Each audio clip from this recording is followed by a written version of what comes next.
Welcome into Between the Tackles. I am your host, Michaela Renova, along with Doug Hyde and Zach Cox. Guys, it is really great to be back. Yeah, welcome back. Thank you. Yes, Thanks the whole for, band back together. Yeah, it feels good. Thanks for carrying the load while I was gone. Boston Bruins were in the playoffs. I was out there. It was a good run. It was fun. It feels good to be back here. We finally gave up hope that you were coming back last week. We kind of alerted the listeners that she might never return. Why? And we were taking bets. Well, because we kept saying like, oh, Michaela's gonna be back next week. It was like, oh, Michaela's not back next week. So yeah. Well, it all depended on what happened with these. Yeah. It was very, we were very busy. Mm-hmm. Playoffs, Just in time though. We got draft now. I know. Yep. Yeah. So here we are and ready to talk some draft stuff. Mm-hmm. And I was saying to you guys this morning that I wanted to make sure I caught up on everything I may have missed with the Patriots while I was out on the Bruins beat. And there really wasn't all that much. We missed Mike Gillisley. That's about it. Yeah. They lost another pick for a veteran player, and yeah, that's pretty much it. Yeah. So the Patriots are pretty well positioned heading into this season. What was it that Skip Bayless said about them? They're almost too good.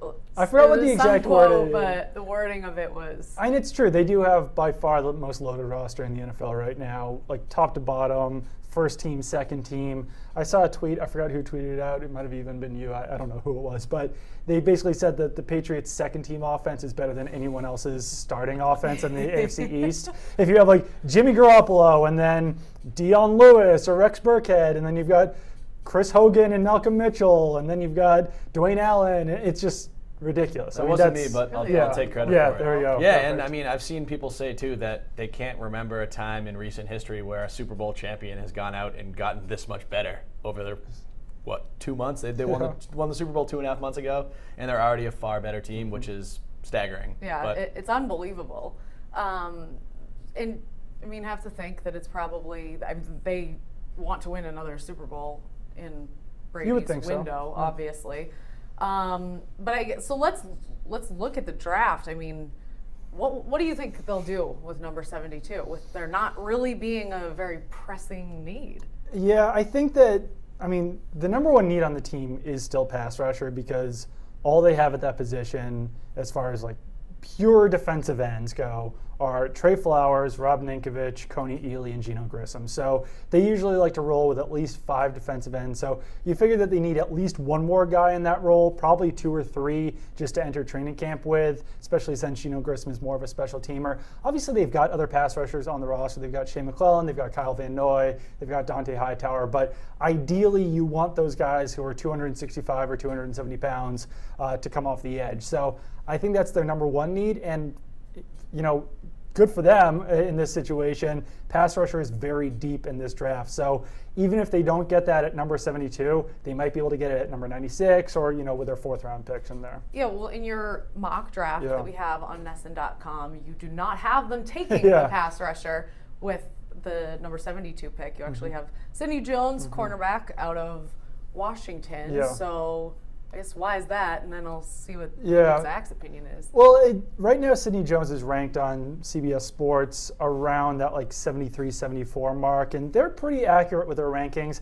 I don't know where Sidney Jones is going to come off the board, but if you go purely by their rankings, if he's there, I think the Patriots absolutely have to take him because it's the perfect situation for them. If they really do want to bring back Malcolm Butler in 2017, he probably won't be around in 2018. So then they will be looking for a starting cornerback. Sidney Jones tore his Achilles at Washington's Pro Day, so he might not play this season, but then you immediately have another starting caliber player to fill in for Malcolm Butler if he leaves in free agency in 2018. So it would be almost too perfect for them to have that guy ready to step up. He might even be able to come back during the 2017 season, and they could be looking for some more cornerback depth even this year. So he's a guy that you can stash on your roster without, taking up a roster spot. He would probably start the season on the PUP list, which would be good for them because they already have too many good players. If they can stash some of these draft picks in a creative way, then it's really the perfect situation. So would be a case of drafting based on best available as opposed to need, which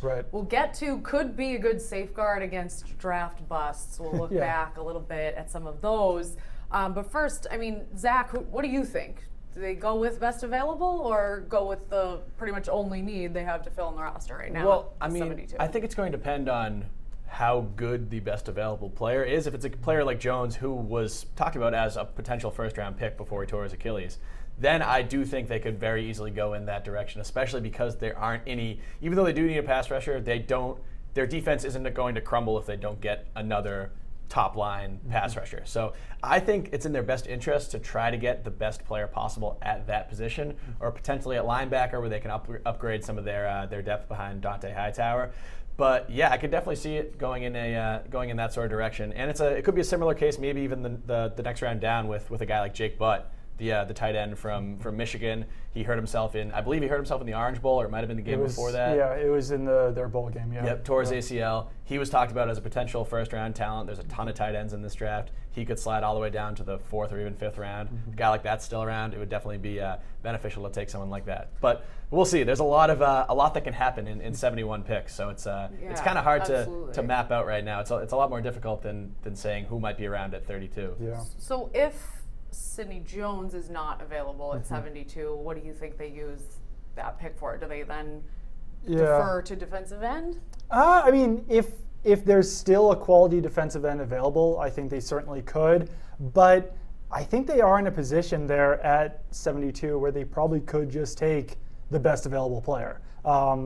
Just based on, I mean, as long as they get a defensive end at some point in this draft, because even in like Trey Flowers was a 4th-round pick, and he didn't contribute in his first season, but now he's one of the best pass rushers in the NFL. So if there's an offensive tackle, for instance, that's available that they really like at 72, they could take that player too, because they probably will be looking for an offensive tackle down the line. No one really knows what's going to happen with Nate Solder in the future. No one knows if Cameron Fleming is going to be able to stay on this team past this upcoming season. So that's a position that you usually can't find late in the draft as far as starting caliber players. So if there's a guy like, I don't know, Taylor Motton, or if they really like Julian Davenport, if they really like Connor McDermott, some of those guys, they might reach a little bit to make sure that they get a player at that position that they can trust. But there will be a lot of quality defensive ends probably available in that spot. Youngstown State's Derek Rivers, they could even reach a little bit for Trey Hendrickson at that point. There's a lot of players and there's a lot of things that they could do in that spot, and it really is kind of a nice spot for them to be in, I think. Well, the Patriots do have the reputation of not being great drafters. If there's one thing that maybe they're not good at historically, they have had a lot of draft busts, especially in the early rounds. What's maybe different about this year? Do you think that's still something that we should worry about in terms of them picking someone and it just being a total bust? Well, that's obvious. Obviously, every draft pick has the potential to be a bust. But earlier this week, I looked back through their 3rd-round picks. I feel like the 2nd round actually usually is a little bit worse for them than the 3rd round, strangely enough. And their success rate was almost 50-50, maybe even a little bit higher. Like you go back, you got Logan Ryan, Daron Harmon, Stephen Ridley, who was very good for a couple seasons down there. Brandon Tate obviously didn't work out for the Patriots, but he went on to be a pretty decent punt returner for Cincinnati, rather. But then you've got guys like Sean Crable, Tyrone McKenzie, who I honestly didn't even know who he was. I was looking through this list. I was like, who the hell is Tyrone McKenzie? I was like, he was an ACL guy, I think. He came in injured and just never happened. Never happened. Yeah. And then you got Jake Beckett, Ryan Mallett, who obviously hasn't panned out. Geno Grissom, who's yet to pan out. But then if you look back to 2016, this past draft, they got Joe Thuney, Jacoby Brissett, Vincent Valentine, all in the 3rd round. I mean, they're only a year into their careers, but all 3 of them look like pretty promising players. So, and on the other hand, you have Cyrus Jones, who was their first pick. Second-round pick, who has yet to work out. I mean, I hesitate to give up on guys after one season, but yeah, the 3rd-round picks definitely showed much more of a high ceiling in their rookie seasons than Cyrus Jones did.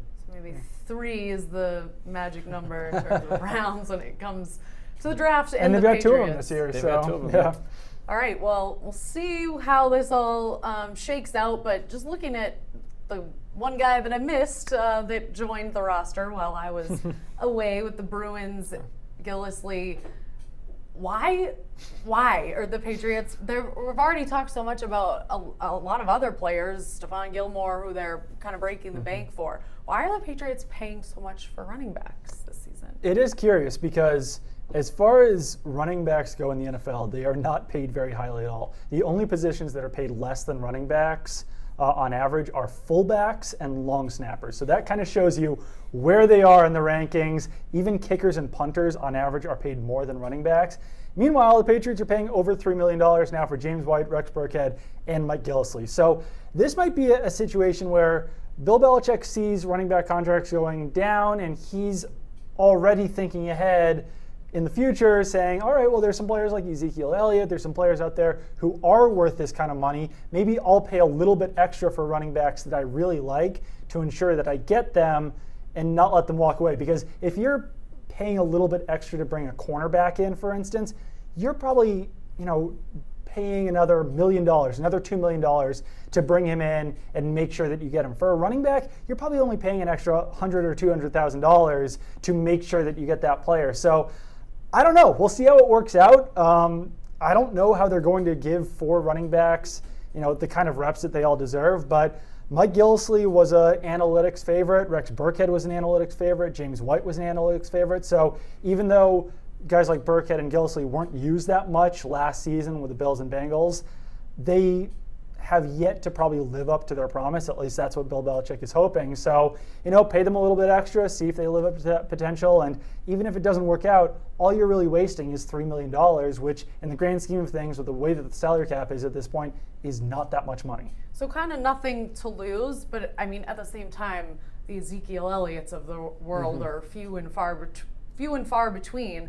So I guess what do you think Gillislee will bring to this Patriots roster that LeGarrette Blount could not? Because it doesn't look like they're going to bring him back now. It does not. I would be stunned if they brought LeGarrette Blount back unless they made some sort of additional move to get rid of one of the running backs that they have.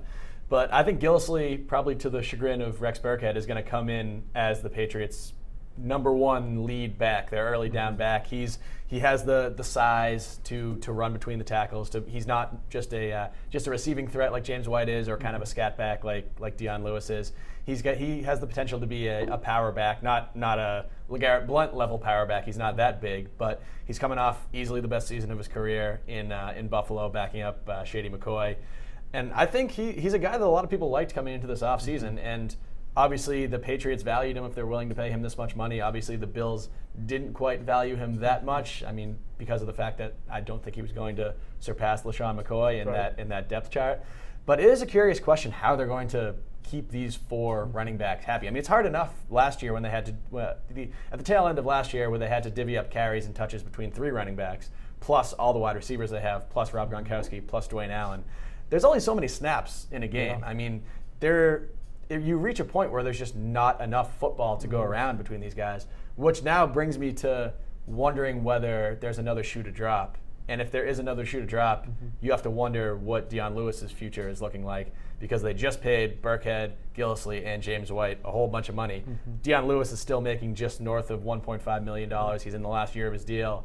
He's been a good player, but he has had those injuries. He is coming off an injury in the Super Bowl, which we don't think is particularly significant, and he should be fine for camp and everything, but it's going to be tough. We rarely ever see a team have 4 legitimate offensive threats at running back, and it's going to take some creativity from Josh McDaniels to make this work. So do you think they trade Dion Lewis, and what could they get in return? It's a possibility. It's a possibility. And before I get into that real quick, I think that it kind of helps that they're bringing in guys like Gillislee and like Burkhead, who really didn't get many opportunities in their last place. So if they're not becoming 1,000-yard rushers, it's not like they're going to run to Bill Belichick or Josh McDaniels and start complaining. Yep. These are guys who are used to being backups. So I don't think that they will mind being in a committee, but a 4-headed monster committee with Dion Lewis in there would get extremely crowded. So I think it's possible he could be traded. At the same time, I might not, just because running backs get injured so often, and it wouldn't really kill you to maybe not make one of them inactive, but make Rex Burkhead be the special teams guy for 1 game. Make Dion Lewis take a back seat for 1 game. Maybe even make Mike Gillislee, if the situation is right, take a back seat for 1 game. And Dion Lewis gets hurt all the time. Yeah. The guy has played like a third of the games that he possibly could have since he came into the NFL. So I don't know. I mean, if you can get enough for him, maybe you can trade him, but is it really worth bringing in an extra 5th or 6th round pick if it means losing some of that running back depth? And then, in 15, they had to sign Steven Jackson off like the retirement scrap heap to try to win a playoff game, and we all saw how that went against the Broncos that year. So, I mean, I think that having some depth at that position certainly does not hurt, even if it means not having a player at another position. And having a guy like Burkhead, who can play on special teams, I mean, I think that gives him enough value that even if he's not getting 10 touches per game, he still brings value to the team. That is a great point, not just for the injury insurance, but also to kind of keep that fire lit behind the other guys to know that, you know, you got to earn your spot each and every day. But so if Dion Lewis is not traded, not that would be that much of a bombshell if he was.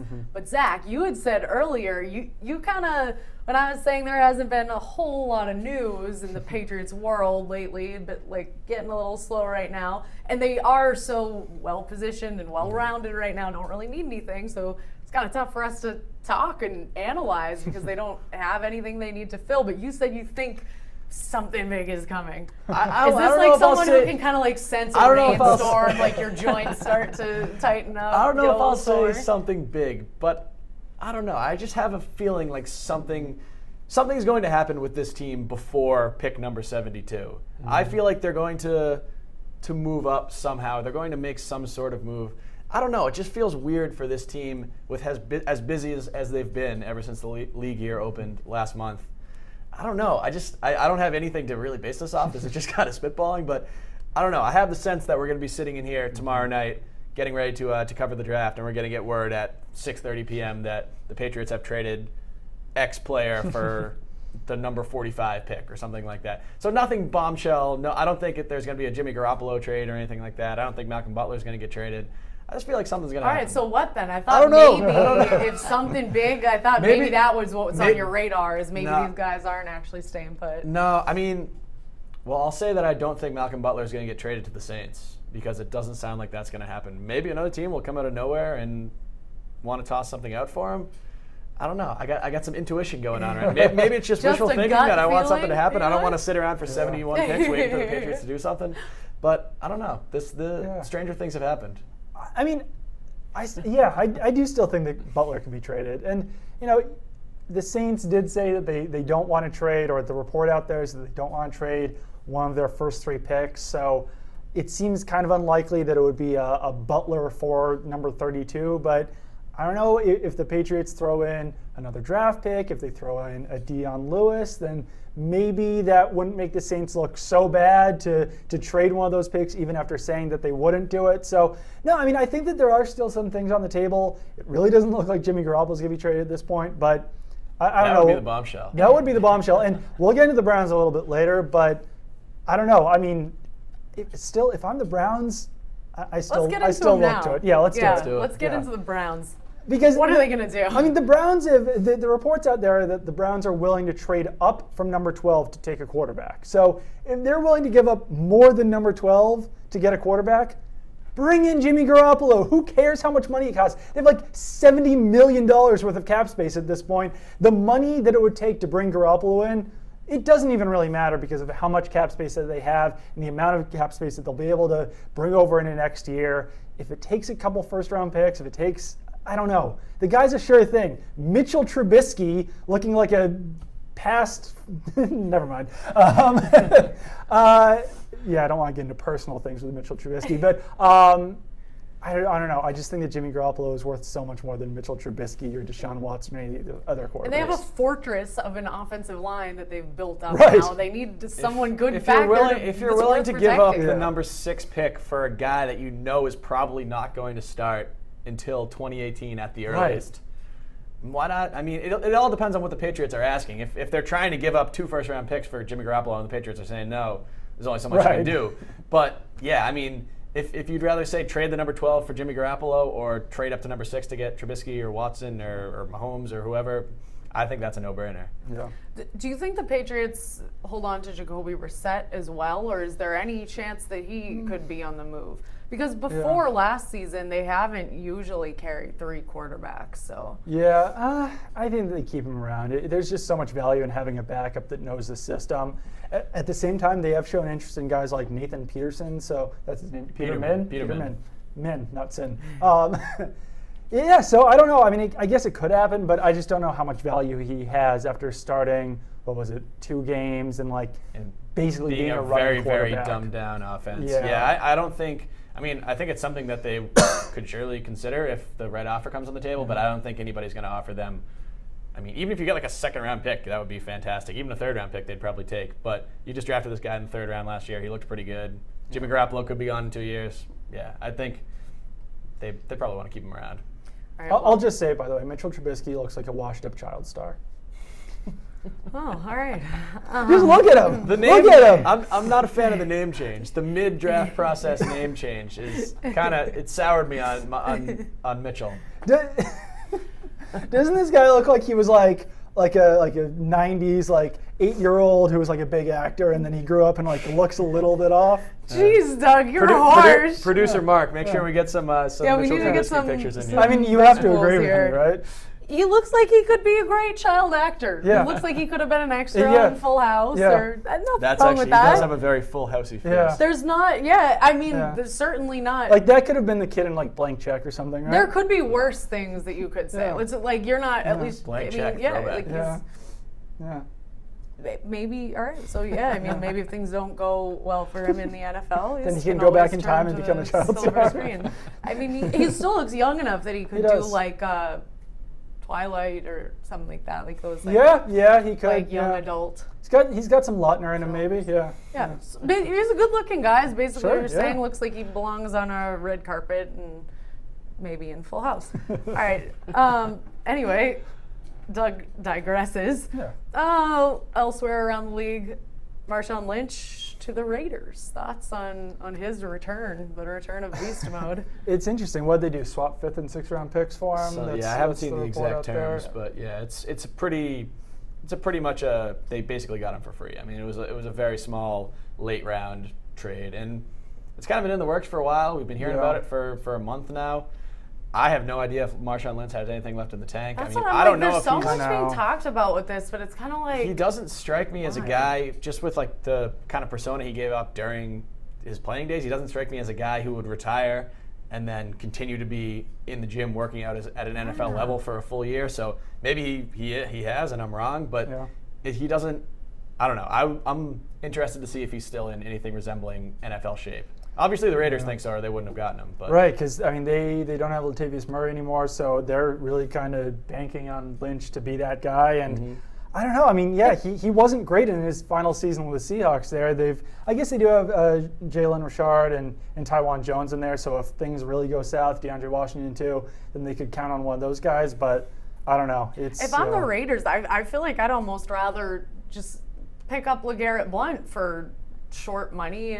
He proved he had a great season last season, and they could still bring him in. I mean, they could still give him a couple $1 million and have them kind of compete and maybe use him as a backup or something. But no, I'm kind of with you. I mean, that's a more proven guy. Seems like much ado over nothing with Marshawn Lynch. It's kind of the whole. I mean, if he can play anywhere near he did in 2014 was his last actually was it 2015 or because I think he had one good season after the Super Bowl, and then this year he didn't, or whatever. If he can play, if he can play anywhere close to his Pro Bowl, All-Pro level, then he's obviously worth taking a chance on. Yeah.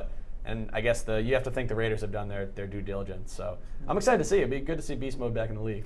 Yeah. Patriots playing this year too, so that'll be fun. I'm kind of in a holding pattern. Mitchell Trubisky also kind of looks like Quentin Tarantino. Oh boy, doesn't he? I mean, I'm not wrong. Long lost son. Yeah.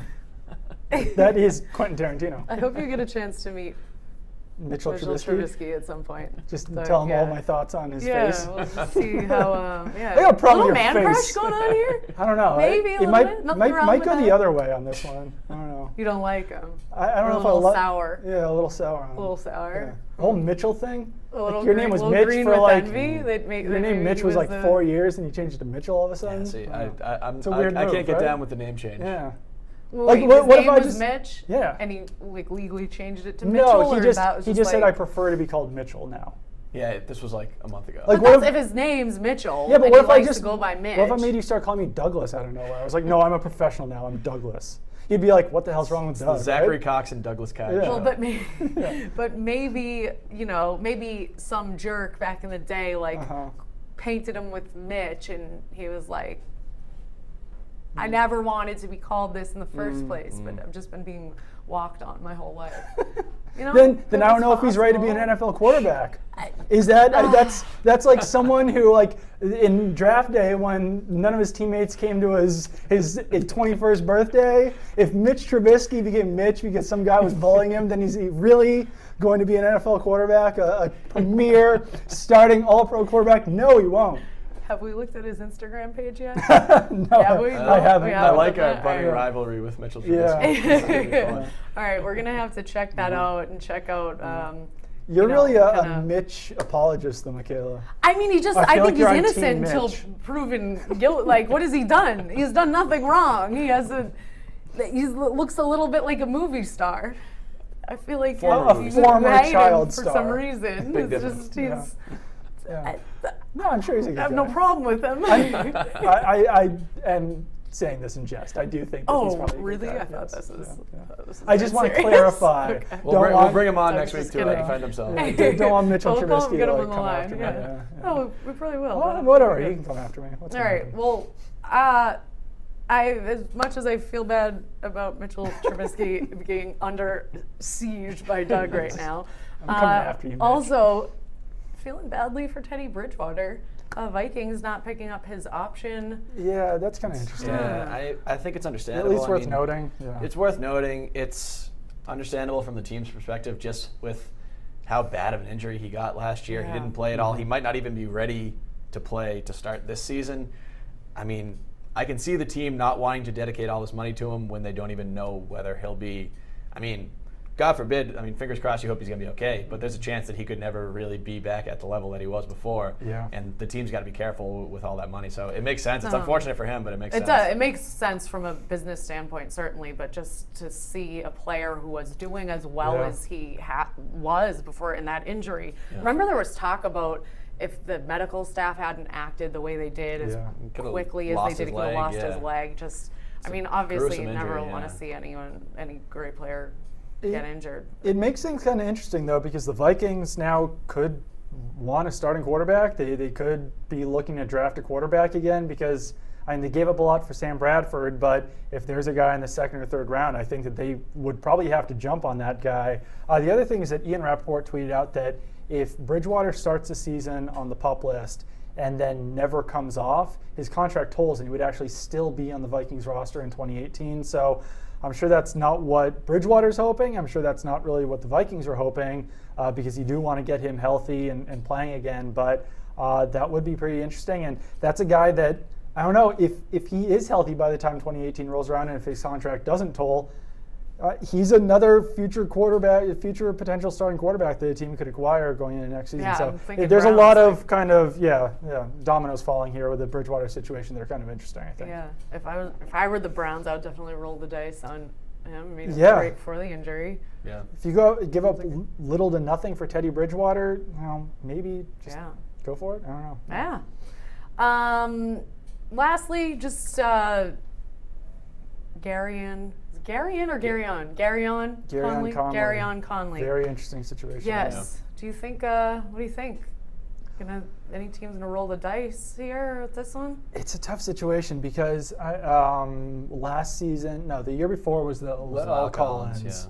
When it was a murder investigation with him, right? Yeah, he was a person of interest or something, or he was questioned in connection to it, of something of that nature. And he didn't go drafted. He went undrafted. I think he even said at one point that he probably wouldn't sign with the team even if they did draft him, because at that point it made more sense for him to go undrafted.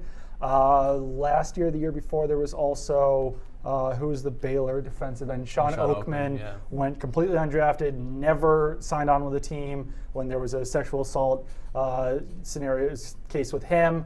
So I don't know. I mean, there seems to be a pretty decent chance that Conley's not going to go drafted at this point. At the same time, a team could roll the dice, and as long as they're upfront about it and say, listen, if this winds up being true, we will cut him immediately, but it made sense, it was in the best interest for our team to take him at this point, then I don't know. He's a guy that you might want to roll the dice on. Then you're wasting your pick. Whatever pick it is, right. And then it turns out the tough situation is that, from what we've heard, that Conley isn't scheduled to speak with police and investigators until Monday, which obviously is after the draft is over.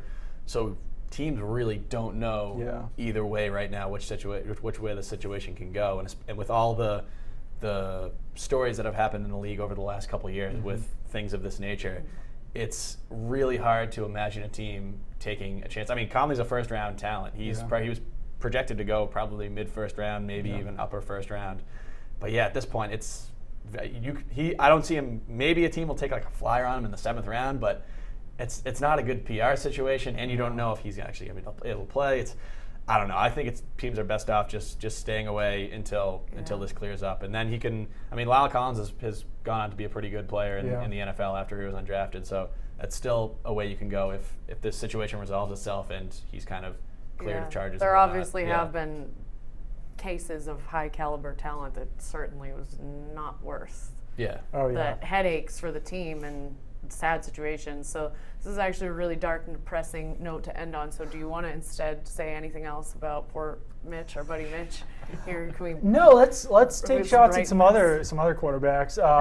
Deshaun Watson said that he's chasing Tom Brady. He wants 6 rings.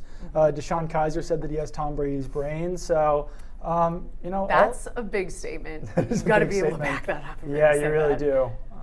That's bold. I don't like Pat Mahomes' haircut. Can we go there? Sure. Jeez, you now guys. You're taking shots. I think that if the Patriots were in, if the Patriots wanted a quarterback this year, if they were in the running for a quarterback, if for some reason they traded Jimmy Garoppolo, I think that they might be interested in Mahomes. Mahomes is kind of the Patriots type of quarterback. He's been flying up draft boards too. It's kind of interesting how you see players do that. I feel like Mahomes was the clear number 4 or number 5 quarterback in the draft at the end of this past college football season, and now people are saying that he could go in the top 15, which is pretty remarkable, seeing how he's risen up those charts. He's an exciting player. I'm kind of wary of the Texas Tech guys just with the offense they run and everything, but teams seem to be pretty high on him. I've heard a lot about the Chiefs potentially with Alex Smith kind of being on the tail end of his career, maybe bringing him in to kind of groom, especially because everybody assumes that these quarterbacks aren't going to be talented enough and ready enough to start right away. Right. It really actually kind of widens the pool of teams that can draft him because they're expecting him to sit for a couple of years anyway. So I talked with him out in Houston. He seemed like a pretty well-spoken, humble. Wasn't making any his father was outrageous a pitcher, right? statements like beating Tom Brady or anything like that. Yeah, he's the only one. He's the only one who hasn't. Well, I guess Mitchell Trubisky hasn't either. So yeah. He's cool too. There we go.